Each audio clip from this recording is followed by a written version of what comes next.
మీరన్నారు ఆస్తుల పంచాయతీ కాదు కాంగ్రెస్ ఆరోపిస్తున్నట్టు ఆస్తుల పంచాయతీ. అవునమ్మా, ఇది ఆస్తుల పంచాయతీ కాదు, యావత్తు తెలంగాణకు తెలుసు. ఎందుకంటే మీ ఆస్తుల ముందు కేసీఆర్ గారి ఆస్తులు ఎంత? మీరు ఆస్తుల పంచాయతీ కాదు, ఇది అధికారం పంచాయతీ. నాకు అవకాశం, నా మాట లెక్కలోకి తీసుకోలేరు. ఎమ్మెల్సీగా మీకు ఏ స్థాయి ఉంటుందో ఆ స్థాయిలో, ఎంపీగా ఇంకొకటి అంతకన్నా ఎక్కువ స్థానం ఇచ్చిండ్రు. మరి భారత రాష్ట్ర సమితిగా పార్టీని మార్చిన తర్వాత వివిధ రాష్ట్రాలకు వెళ్ళినప్పుడు మిమ్మల్నే వెంటబెట్టుకొని పోయిండ్రు.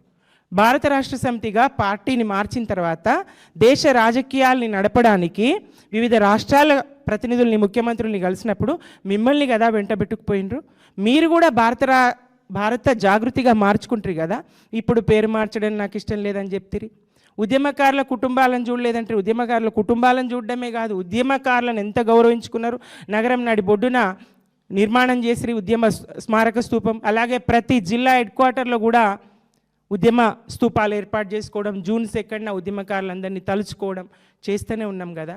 కేసీఆర్ గారి చూపువారని రంగము లేదు, చూపువారని వర్గము లేదు, చూపువారని వయస్సు, కడుపులో ఉన్నటువంటి పసిగుడ్డు నుంచి పండు ముసలి వరకు సమస్త ప్రజానీకం మీద ఆయన చూపుండే.